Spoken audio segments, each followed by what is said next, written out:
In this video, I would love to talk about how to cultivate an unwavering faith so that you can manifest your manifestations 100 times faster. So there are 3 steps. It is almost like peeling off the onion layers where you go deeper and deeper and you build a state of faith, an unwavering faith and belief. So before I talk about these layers and these steps, I want to share with you what the state of faith is like. What is belief? So Napoleon Hill in Think and Grow Rich says that talking about faith and explaining what faith is like telling a blind person what a red color looks like. It's such a difficult step to really explain it to them and really share what it is. Like, what is the state of faith? So what I have discovered after studying hundreds of books, studying with so many coaches such as Bob Proctor, and really uncovering that faith is a knowing. So when you believe in something, you are saying, I believe in that, I agree with that, I buy into that, I agree.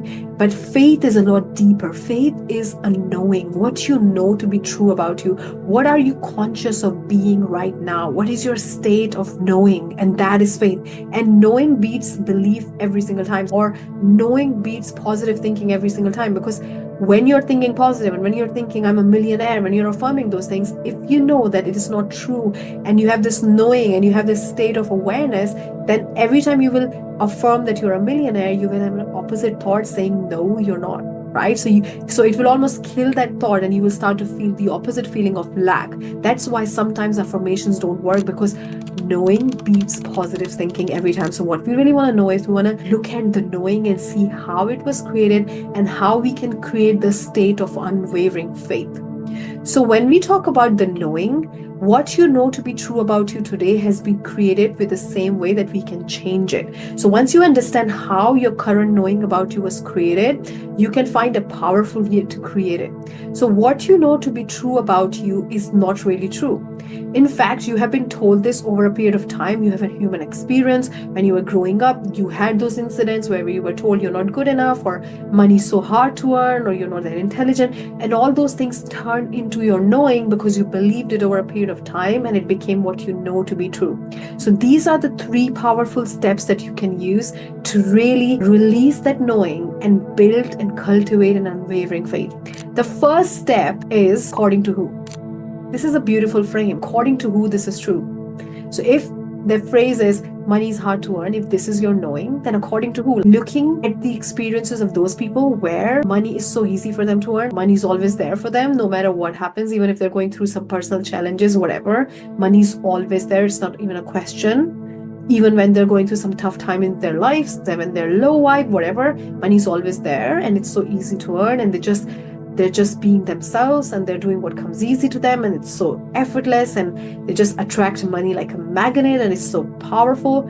So actually, this fact that money is hard to earn is not the ultimate universal truth.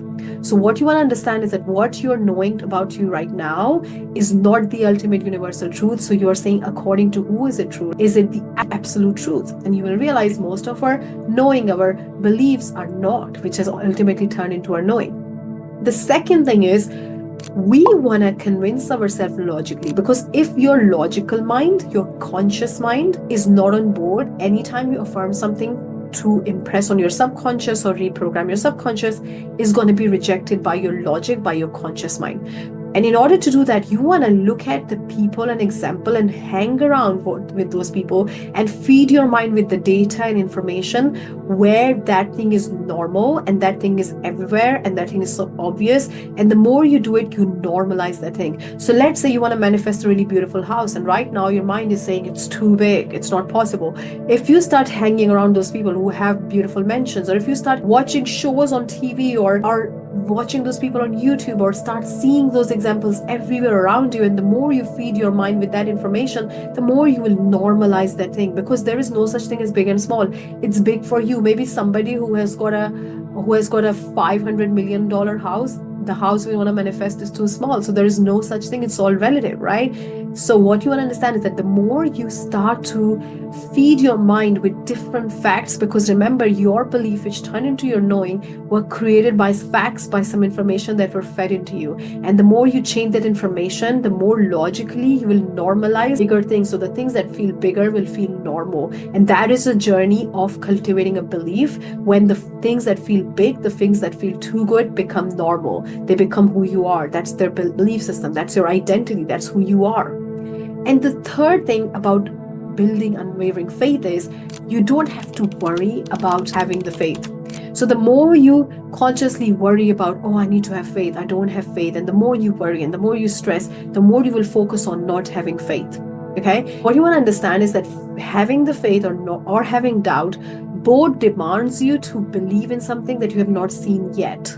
Okay? Both are demanding you to believe in the unseen. Now, what do you want to believe in? That is the question. And the more you try to force yourself into believing what you want to believe, the more you focus on not believing. So I remember that time in my life where I used to get up every single day and say, oh, I still don't believe it, but I'm going to believe. What is wrong with me? And the more I was reinforcing the state of not having faith. So what you want to understand is that it's not your job to believe. And of course, when I say that, you'll be like, what do you mean I don't have to believe? I do have to believe. Believe is everything. I've been told this. Of course, you have to believe, but it's not your job to make sure that you believe, because what starts to happen is when you're logically on board with something, so you have done the first two steps, you just have to feed your subconscious with the information, with the right information, with the desire, with seeing yourself. You have to visualize.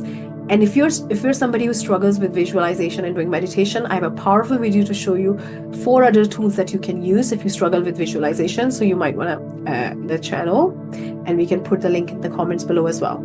So if you feed your mind with it, if you're constantly impressing your subconscious, you're feeling it, you're in that state, you're seeing yourself with it, you're creating different scenarios, you're impressing that idea, you are there a lot of times, you will just get to the state of faith. Right? And the more you have this lightheartedness and not making sure and bulldozing yourself into believing and having that faith, the easier it's going to happen. So allow yourself. In fact, it's not even your job to make sure you have faith faster.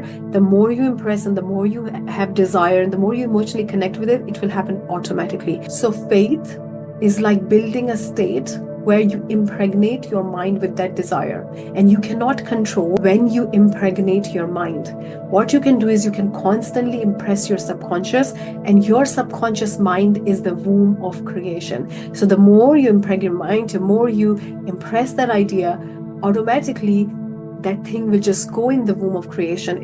Your subconscious mind will become one with it. It will just pass like whoop, your subconscious, and you will get in the state of faith. But you can never control when you get in the state of faith. It's not in your hands, because the only thing that you can really do is to keep impressing your mind. And when you keep impressing your mind, it will eventually observe that idea, and then you will get in the state. And one of the powerful identity shift that I said was that I can take on and believe pretty immediately, right? So if you have that identity that I take on new identities and new beliefs and new belief system pretty much immediately, then your mind will act on it a lot faster. But the more you try to force it on your subconscious, the more you try to force yourself to believe, the longer it's going to take. So in fact, just let it fully go, because it's not your job to believe or have that state of unwavering faith.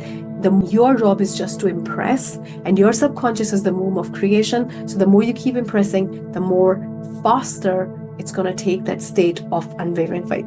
Hope this helps, and I'll see you soon.